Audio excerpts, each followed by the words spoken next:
சிங்கம் ஒரு சிங்கம் எப்போ எதுலயும் பெக்யூலியர் தான். ஒரு முறை சிங்கம் கர்ஜிச்சதுன்னா அந்த சவுண்ட்ல ஒரு 8 கிலோமீட்டருக்கு சும்மா அதிரும், எல்லா திசைகளும் அதிரும்.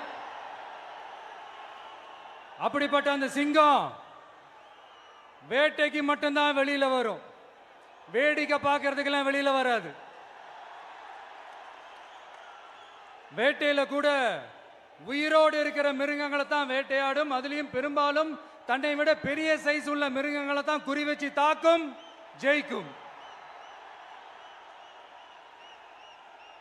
எவ்வளவு பசியில் இருந்தாலும் உயிர் இல்லாததை, கெட்டு போனதை தொட்டு கூட பார்க்காது. அப்படிப்பட்ட அந்த சிங்கம் அவ்வளவு ஈஸியா எதையும் தொடாது, தொட்டா விடாது. காட்டோட 4 பக்கமும் மார்க்கிங் மை டெரிட்டரின்னு தன்னுடைய பவுண்டரியை தானே வகுக்கும். அப்படிதான் அந்த காட்டையை தன்னோட கண்ட்ரோல்ல வச்சிருக்கும். சிங்கத்துக்கு கூட்டத்தோட இருக்கிறதுக்கும் தெரியும், தனியா இருக்கிறதுக்கும் தெரியும். அப்படியே தனியா வரணும்னு நினைச்சாலும் அஞ்சாம அலட்டிக்காம சும்மா கெத்தா தனியா வந்து அத்தனை பேருக்கும் தண்ணி காட்டும். எப்போ எதிலையும் தன்னோட தனித்தன்மையை இழக்கவே இழக்காது. Yes, a lion is always a lion.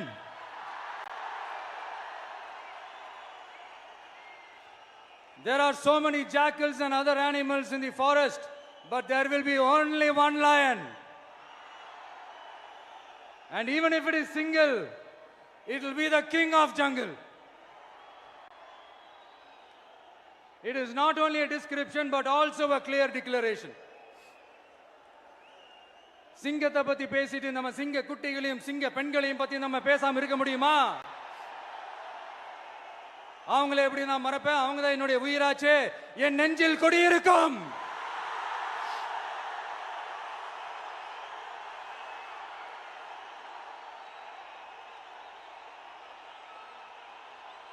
என்னுடைய தோழர்களுக்கும் தோழிகளுக்கும்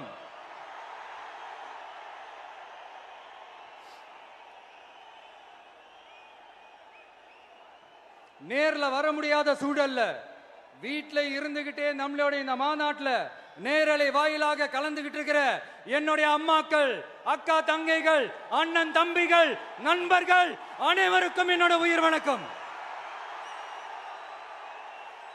என்னோட உயிர் வணக்கம், என்னோட உயிர் வணக்கம்.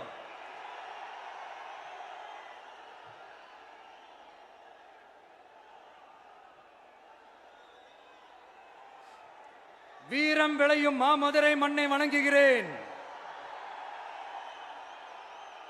இந்த மதுரைனாலே உடனே ஞாபகத்துக்கு வரது சீறி பாஞ்சி துள்ளி குதிக்கிற யாருக்கும் அடங்காத காளைகள் விளையாடுற அலங்காநல்லூர் ஜல்லிக்கட்டு தான். நம்ம வைகை ஆறு தான். அழகர் ஆத்துல இறங்குற வைபவம். மதுரை மீனாட்சி அம்மன். இந்த மண்ணோட உண்மையான குணம் உணர்வு பூர்வமான மண் இது. அது மட்டும் இல்ல, இந்த மண்ணில் வாழ்ற மக்களும் அப்படித்தான் உணர்வு பூர்வமான ஆளுங்க.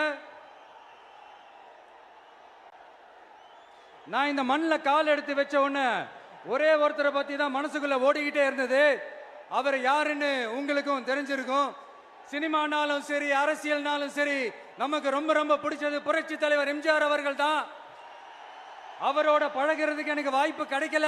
ஆனா அவரை மாதிரியே குணம் கொண்ட என்னுடைய அண்ணன் புரட்சி கலைஞர் கேப்டன் விஜயகாந்த் அவர்களோட பழகிறதுக்கு எனக்கு நிறையவே வாய்ப்பு கிடைச்சது.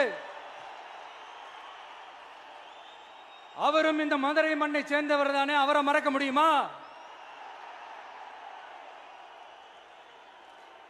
தமிழ்நாட்டு மக்கள் உணர்வுபூர்வமா உண்மையா நம்ம பக்கத்திலே நிக்கிறவங்க, அதுக்கு ஒரு மிகப்பெரிய அடையாளம் தான் இந்த மதுரை மண். நம்ம தமிழக வெற்றி கழகம் கையில் எடுத்திருக்கிற அரசியலும் அப்படித்தான். உண்மையான அரசியல், உணர்வு பூர்வமான அரசியல், நல்ல அரசியல், நல்லவங்களுக்கான அரசியல், நாட்டு மக்களுக்கான அரசியல், நல்லது மட்டுமே செய்கிற அரசியல்.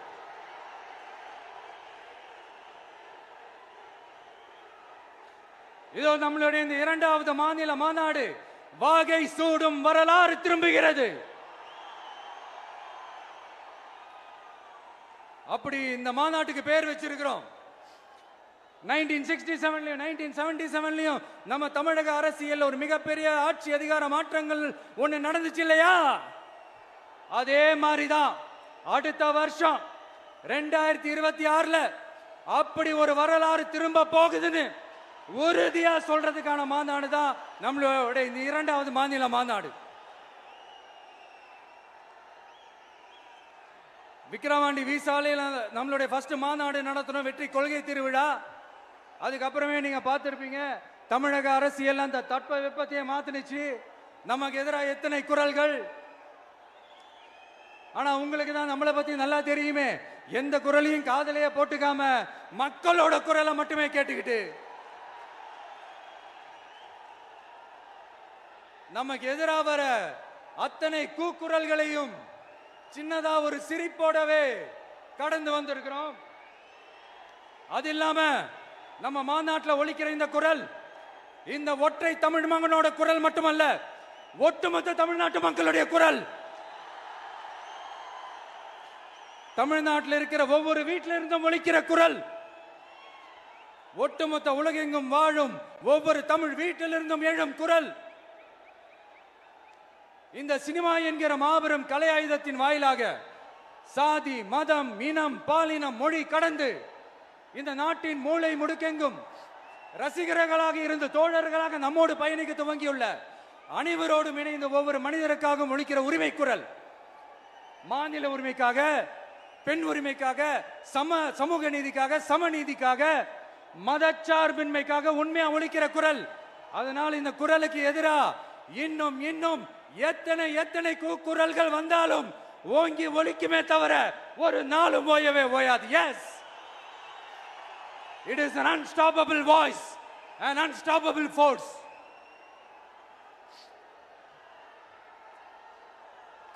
நம்ம அரசியலுக்கு வர்றதுக்கு முன்னாடி அட இவரெல்லாம் வரமாட்டாரியா, அவரே வரல, இவரே வரல, இவருங்க வர போறாரு அப்படின்ட்டு நிறைய பேர் ஜோஷியம் சொன்னாங்க.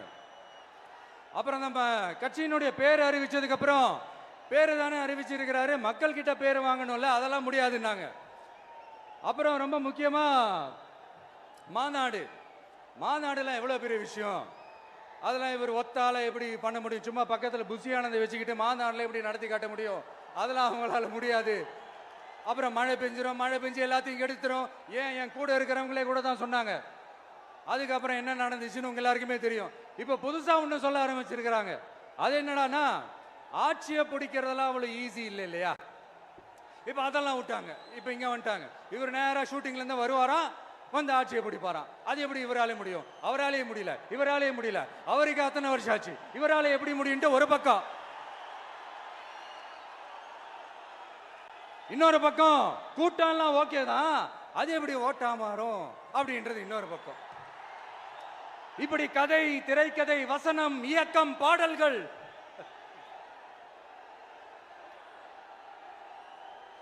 அதனால இந்த அரசியல் ஆய்வாளர்களுக்கு நான் சொல்றதெல்லாம் ஒன்னேதான், நல்லா கேட்டுக்கங்க.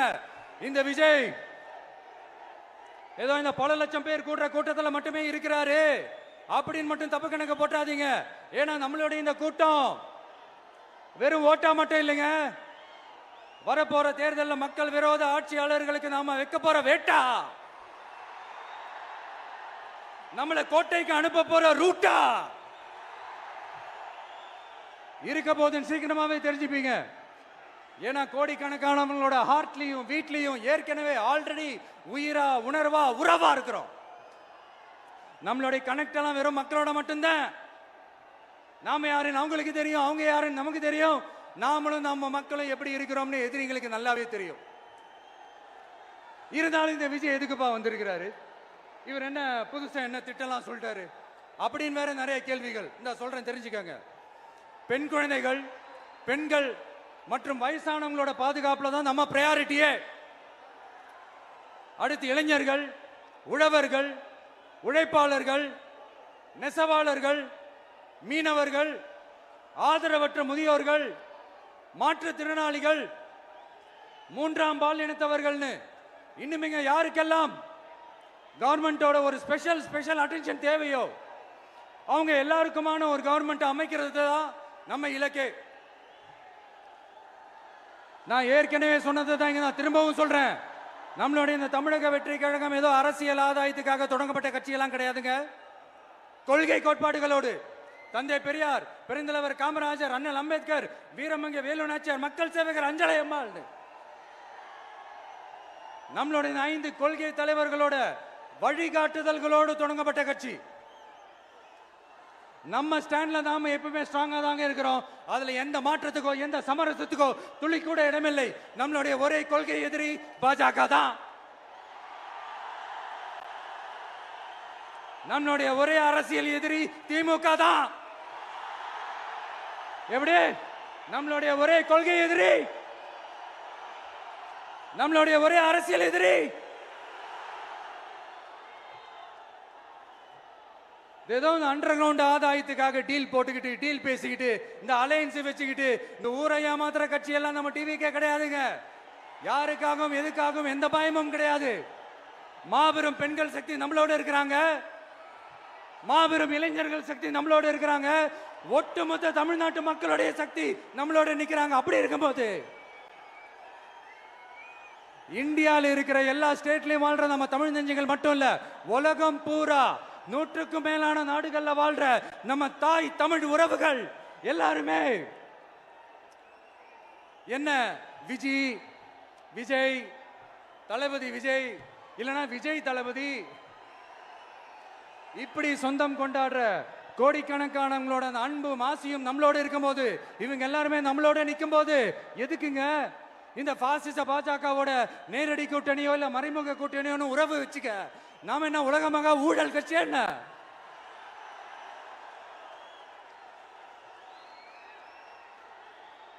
நம்மளை பத்தி சின்னதா ஒரு உண்மை ஒண்ணு சொல்லலாமா?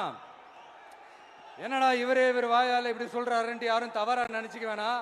ஏன்னா இது ஒரு விதத்துல ஒரு ஃபேக்டும் கூட, அதனாலதான் நான் சொல்லணும்னு ஆசைப்படுறேன். நம்ம யார் தெரியும்ல? நாம எல்லாருமே சொல்றேன், நாம யார் தெரியும்ல? இந்தியாவின் மாபெரும் மக்கள் சக்தி கொண்ட ஒரு மகத்தான வெகுஜன மக்கள் படை.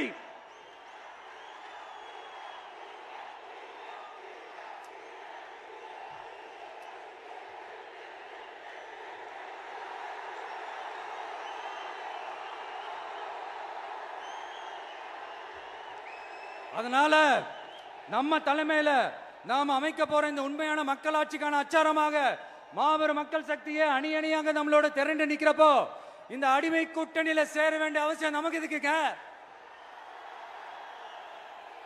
நம்மளுடைய இந்த கூட்டணி சுயம் இழந்த கூட்டணியால இருக்காது, சுய மரியாதை கூட்டணியா தான் இருக்கும். இந்த ஒரு பக்கம் RSS கிட்ட அடிபணிஞ்சுக்கிட்டு, இன்னொரு பக்கம் மதச்சார்பற்ற கூட்டணின்னு இந்த மக்களை ஏமாத்துற கூட்டணியால நம்ம கூட்டணி இருக்காது.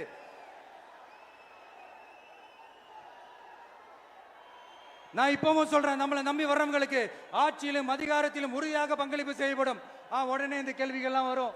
அப்ப யாரு கூட்டணி, யாரு வரா, யாரு போறா, இந்த கேள்விகள்லாம் வரும். இந்த கேள்விகளுக்கெல்லாம் ஒரே ஒரு பதில் தான், சஸ்பென்ஸ்ல சஞ்சாரம் செய்யுங்க. ஆனா ஒண்ணு, 2026ல 2 பேருக்கு நடுவுல தான் போட்டியே. ஒன்னு டிவிகே, இன்னொன்னு டிஎம்கே. இந்த போட்டி எப்படி இருக்க போதுன்னா, இந்த அலையன்ஸை வச்சு எப்படியாவது நம்ம தப்பிச்சிடலாம். என்ன இந்த பழைய இந்த மேத்தமேட்டிக்ஸ் அரித்மேட்டிக்ஸ் இதெல்லாம் வச்சு எப்படியாவது நம்ம தப்பிச்சிடலாம் அப்படின்னு நினைக்கிறவங்களோட அந்த கனவு ஒரு நாளும் மைப்படாது. சரி, இப்ப நம்ம வேற ஒரு ஏரியாவுக்கு ஒண்ணு வருவோம். எதிர்காலம் வரும், என் கடமை வரும், இந்த கூட்டத்தின் ஆட்டத்தை ஒழிப்பேன்.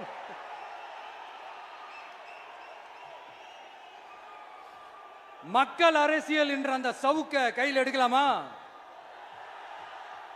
யாருக்கு எதிரான தானே கேட்கிறீங்க? வேற யாரு? மறைமுக உறவுக்காரர்களான பாசிச பாஜகவும் பாய்சன் திமுகவும் தான். மாண்புமிகு பிரதமர் நரேந்திர மோடிஜி அவர்களே,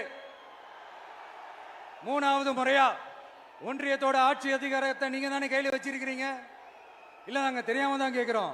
நீங்க ஆட்சிக்கு வந்தது ஒட்டுமொத்த மக்களுக்கும் நல்லது செய்யவா, இல்ல நம்மளுடைய இந்த இஸ்லாமிய நண்பர்களுக்கும் இஸ்லாமிய தோழர்களுக்கும் எதிராக சதி செய்யவா?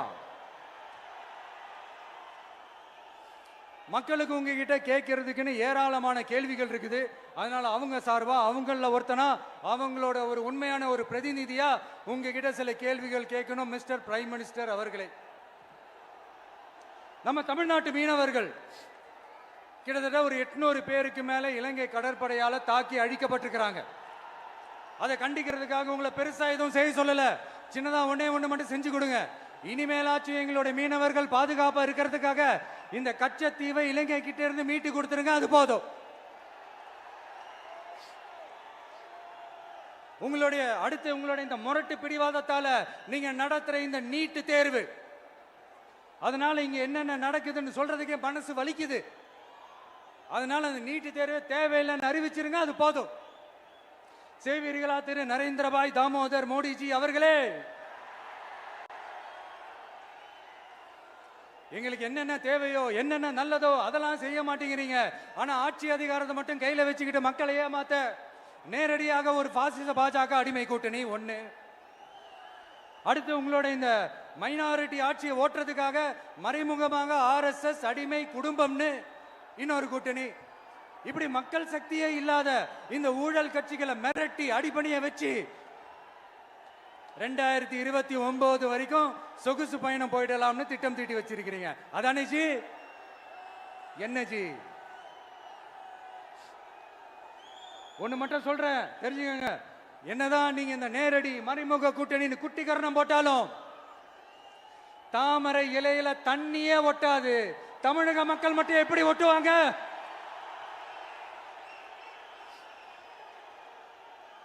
இங்க ஒரு MP சீட்டு கூட தரலன்றதுக்காக தமிழ்நாட்டுக்கும் தமிழ்நாட்டு மக்களுக்கும் எதுவுமே செய்யாம ஓரவஞ்சனை செய்யுது இந்த ஒன்றிய பாஜக அரசு. சங்கம் வச்சு தமிழ் வளர்த்த மண் இந்த மதுரை மண்.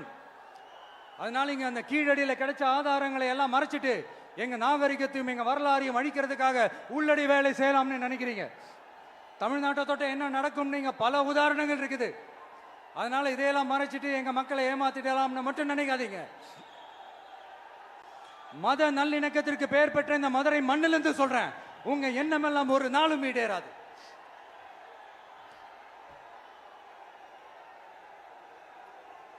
எம்ஜிஆர்னா யார் தெரியும்ல? அவர் மாஸ்னா என்னன்னு தெரியும்ல? அவர் உயிரோடு இருக்கிற வரைக்கும் அந்த சிஎம் சீட்டை பத்தி ஒருத்தராலையும் நினைச்சு கூட பார்க்க முடியல, கனவு கூட காண முடியல. எப்படியாவது அந்த சிஎம் சீட்டை என்கிட்ட கொடுத்துருங்க, என் நண்பர் எம்ஜிஆர் திரும்ப வந்ததுக்கு அப்புறம் நான் திருப்பி கொடுத்துறேன்னு தன்னோட எதிரியை கூட மக்கள் கிட்ட கெஞ்ச வச்சவர் எம்ஜிஆர். எப்படி கெஞ்ச வச்சவர்? அதனால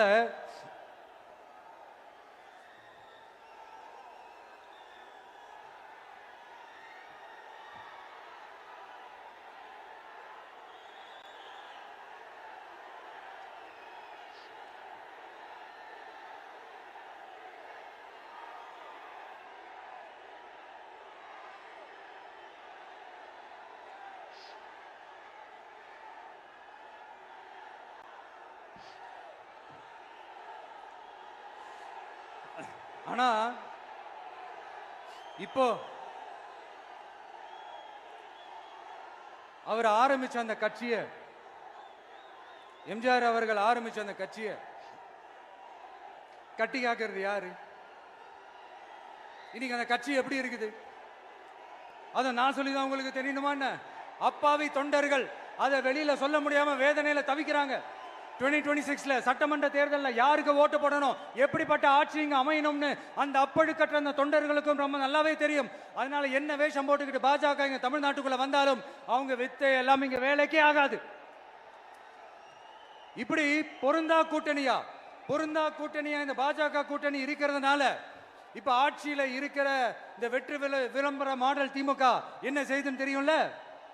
பாஜகவோட உள்ளுக்குள்ள ஒரு உறவை ஒண்ணு வச்சுக்கிட்டு வெளியில எதிர்க்கிற மாதிரி, அப்படி எதிர்க்கிற மாதிரி ஒரு டிராமா ஒண்ணு பண்ணிக்கிட்டு எதிர்கட்சியா இருந்தா போங்க மோடின்னு பலூன் விடுறது, ஆளுங்கட்சியா இருந்தா வாங்க மோடின்னு கொடை பிடிச்சுக்கிட்டு கும்பிடு போடுறது. இது மட்டுமா? ஒரு ரைடுன்னு ஒன்று வந்துட்டா போதும், இது வரைக்கும் போகவே போகாத ஒரு மீட்டிங், அதை காரணம் காட்டி டெல்லிக்கு போறது, அங்க ஒரு சீக்கிரட் மீட்டிங் நடத்துறது. நல்லா நோட் பண்ணணும் மக்களே, அந்த மீட்டிங் அப்புறம் இந்த இஷ்யூ அப்படியே காணாம போயிருக்குமே. அதேதான் Stalin uncle, what uncle is very wrong uncle.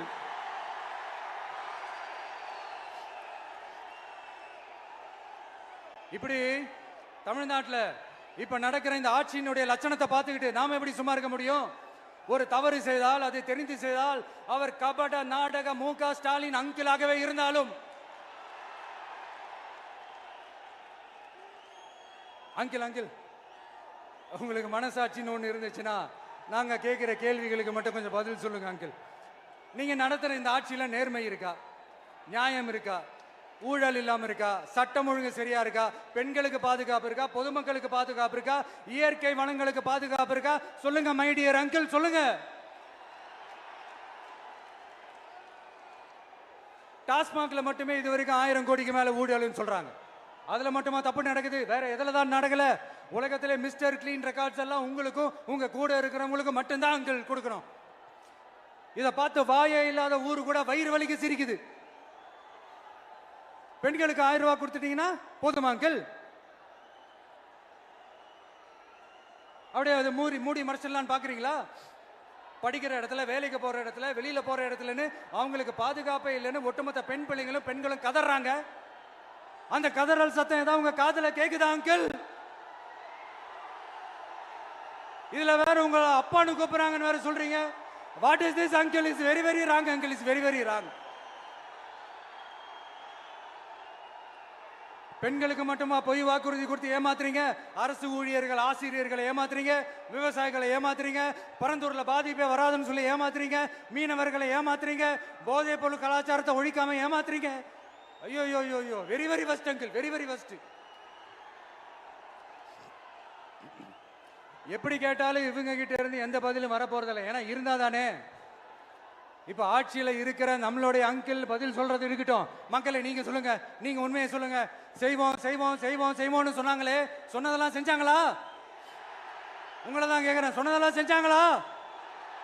சத்தமா சத்தமா மை டியர் அங்கிள், கேக்குதா?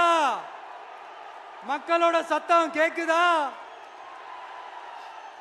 இது வெறும் சாதாரணமான முழக்கம் தான். கூடிய சீக்கிரம் மக்களை போய் சந்திக்க போறேன், அவங்களோட மனசு விட்டு பேச போறேன். அதுக்கப்புறம் இந்த சாதாரணமான முழக்கம் இடி முழக்கமா மாறும். அத்தோட நிக்காது, அந்த இடி முழக்கம் தமிழ்நாட்டோட போர் முழக்கமா மாறும். அந்த போர் முழக்கம் உங்களை ஒரு நிமிஷம் கூட தூங்க விடாது. நடக்குதா இல்லையான்னு பாருங்க. என்னடா இவன் இவ்வளவு ஸ்ட்ராங்கா சொல்றானேன்னு பாக்குறீங்களா? எல்லாரும் கட்சி ஆரம்பிச்சதுக்கு அப்புறம் தான் ஒவ்வொரு வீட்டுக்குள்ளேயும் போறதுக்கு ட்ரை பண்ணுவாங்க. ஆனா நாங்க அப்படி இல்லை. ஒவ்வொரு வீட்டுக்குள்ளேயும் போனதுக்கு அப்புறம் தான் கட்சியாவே ஆரம்பிச்சிருக்கிறோம்.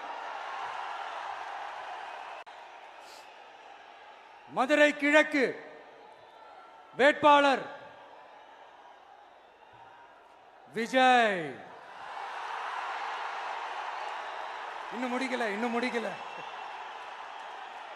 ஒரு நிமிஷம், இன்னும் முடிக்கல. மதுரை மேற்கு வேட்பாளர் விஜய். மதுரை மத்தி வேட்பாளர் விஜய். மதுரை தெற்கு வேட்பாளர் விஜய். மதுரை வடக்கு வேட்பாளர் விஜய். மேலூர் விஜய். சோழவந்தான் விஜய். திருப்பரங்குன்றம் விஜய். திருமங்கலம் விஜய். உசிலம்பட்டி விஜய்.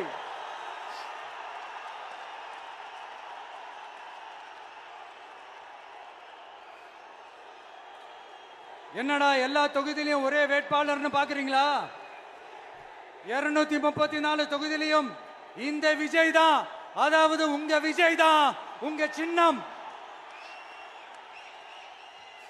இன்னும் சிம்பிளா சொல்லணும்னா, உங்க வீட்டில் இருக்கிற ஒருத்தர் தான் வேட்பாளரா நிக்க போறாங்க. அந்த வேட்பாளரும் நானும் வேறு வேறு இல்லை. நீங்க அவருக்கு ஓட்டு போட்டீங்கன்னா எனக்கு ஓட்டு போட்ட மாதிரி, இந்த முகத்துக்காக நீங்க ஓட்டு போட்டீங்கன்னா உங்க வீட்டில் இருக்கிற உங்களுடைய வேட்பாளர் ஜெயிச்ச மாதிரி. என்னடா இவர் ஏதோ ஓவரா சொல்றாருன்னு நினைக்க வேணாம். பிராக்டிக்கலா அப்படிதான் இருக்கும், அப்படிதான் இருக்கணும். நீங்களும் அப்படிதான் நினைப்பீங்கன்னு நான் நம்புறேன். ஏன்னா இது நம்மளை விட நம்ம எதிரிங்களுக்கு இன்னும் நல்லாவே தெரியும். அதனால எல்லாம் இந்த அதிகார பலம் எல்லாத்தையும் தூக்கிட்டு வந்துருவாங்க. வரட்டும், பாத்துக்கலாம். TVK will take it, TVK will meet it, TVK will compete with it and TVK will conquer it, TVK will conquer it.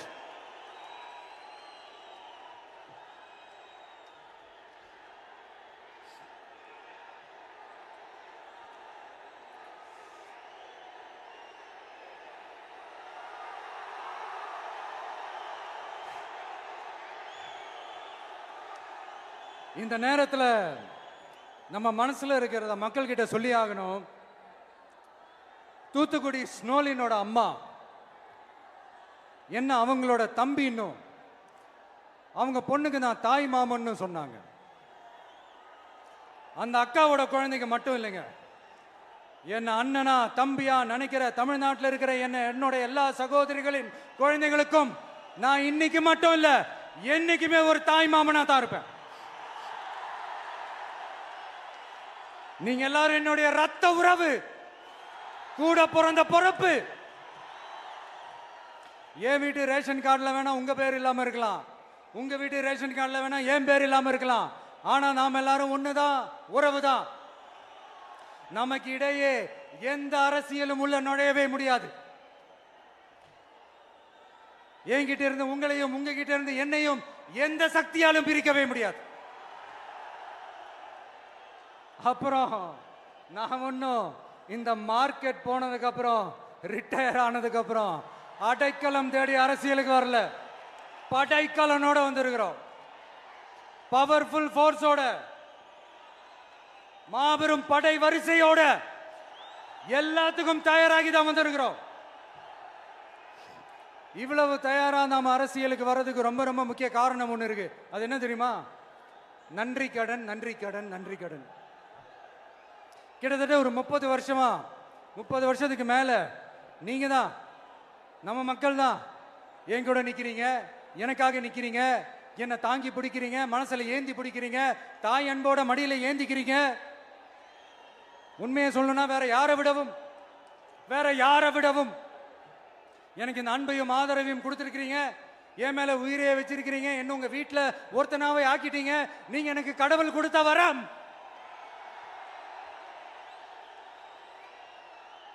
உலகம் பூரா நமக்காக நம்ம கூட நிக்கிற நம்ம மக்களை நான் எப்படி மறப்பேன்? நான் என் லைஃப்ல ரொம்ப உயிரா நினைக்கிறதே பெண்களை, குழந்தைங்களை, இளைஞர்களை, உழைக்கிற மக்களை தான். இவங்க தான் நம்மளோட வகைரா. இதை பார்த்து தான் நம்மளோட எதிரிகளுக்கு பத்தி எரியுது. அதுக்காக நாம் என்ன செய்ய முடியும்? அதனால நம்ம உறவுகளை, சொந்தத்தை, வகைராவை யாருக்காகவும் எதுக்காகவும் விட்டு கொடுக்க முடியாது இல்லையா? Here at this moment among this August gathering, I want to open my heart and say I enjoy people, I respect people, I worship people.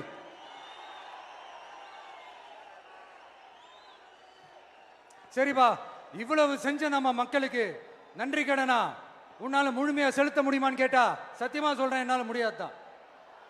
இன்னும் எத்தனை ஜென்மம் எடுத்தாலும் அந்த நன்றி கடனை என்னால தீர்க்கவே முடியாது. அப்புறம் என்ன மானாவுக்கடா நீ வந்திருக்க அதானே கேக்குறீங்க?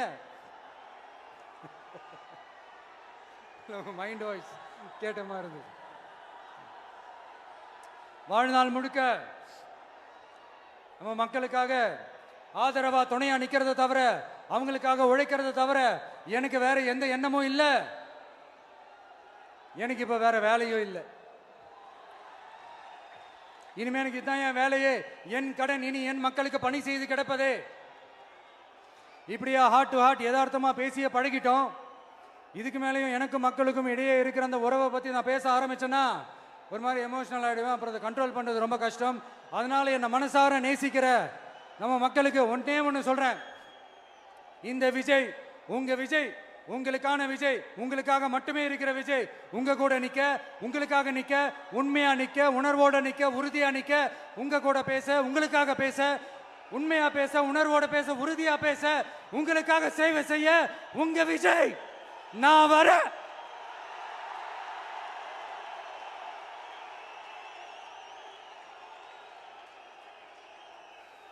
சொல்லல முக்கியம், செயல் செயல் செயல் தான் முக்கியம். செய்க தான் சும்மா சிறப்பா இருக்கணும். நான் ஆட்சிக்கு வந்தேன்னா சும்மா அது செய்வேன், இது செய்வேன், நல்லது செய்வேன், உருட்டுவேன், புரட்டுவேன், அதெல்லாம் கிடையாது. செய்யறதுக்கு நல்லது செய்யறதுக்கு நல்லது செய்யறதுக்கு மட்டும்தான் இந்த விஜய். அப்புறம் ஒரு அரசியல் தலைவன் அவன் சினிமாக்காரனா, நல்லவனா, கெட்டவனா, இதெல்லாம் தாண்டி அவன் உண்மையானவனா, அதுதான் ரொம்ப ரொம்ப முக்கியம். இது சம்பந்தமா ஒரு குட்டி கதை ஒன்று சொல்றேன். ஒரு நாட்டில் ஒரு ராஜா தனக்கு பக்கபலமா இருக்கிறதுக்காக, கூட துணையா இருக்கிறதுக்காக ஒரு தளபதியை தேடுறாரு. சரியான தகுதிகளோட ஒரு 10 பேர் செலக்ட் ஆகுறாங்க. ஆனால் அதில் ஒருத்தர் மட்டும் தான் செலக்ட் பண்ணணும். அதனால அந்த ராஜா என்ன பண்றாருன்னா ஒரு டெஸ்ட் வைக்கிறாரு. அந்த 10 பேர் கையிலையும் விதை நெல்லை கொடுத்து இதை நல்லா வளர்த்து கொண்டு வாங்க, ஒரு 3 மாசம் கழிச்சு வாங்கன்னு சொல்லி அனுப்பி வச்சிடுறாரு. 3 மாசம் கழிச்சு வரும்போது அதில் ஒருத்தர் ஆள் உயரத்துக்கு வளர்த்துருந்தாரு, ஒருத்தர் தோல் உயரத்துக்கு வளர்த்துருந்தாரு. அதில் ஒரு 9 பேரும் நல்லா வளர்த்து கொண்டு வந்திருந்தாங்க. ஒருத்தர் மட்டும் வெறும் தொட்டியோடவே வந்தார். என்னன்னு கேட்டதுக்கு, நானும் தண்ணி ஊற்றி ஊற்றி பார்க்குறேன், உரம் வச்சு வச்சு பார்க்குறேன், வளரவே மாட்டேங்குது ராஜா, என்ன பண்ணுறதுன்னு தெரியலன்னு சொன்னதுக்கு ராஜா அவரை கட்டி அணைச்சிக்கிட்டு, இனிமே நீதான் என்னுடைய தளபதி, எல்லா அதிகாரமும் உனக்கு தான் சொன்னார். ஏன்னா அந்த 10 பேர் கையிலையும் ராஜா கொடுத்தது அவித்த விதை நெல், அது முளைக்கவே முளைக்காது. அந்த 9 திருட்டு பயலும் என்ன பண்ணியிருக்காங்கன்னா வேற விதை நெல்லை வாங்கி அதை வளர்த்துட்டு ராஜாவையும் மக்களையும் ஏமாத்திருக்கிறாங்க. ஆனா இவர் மட்டும் உண்மையை போட்டு உடைச்சிட்டார். அதனால ஒரு நாட்டுக்கு திறமை எந்த அளவுக்கு முக்கியமோ அந்த அளவுக்கு உண்மையும் நேர்மையும் முக்கியம். இப்போ நீங்க எல்லாரும் தான் அந்த ராஜா. நீங்க தேர்ந்தெடுக்க போற அந்த தளபதி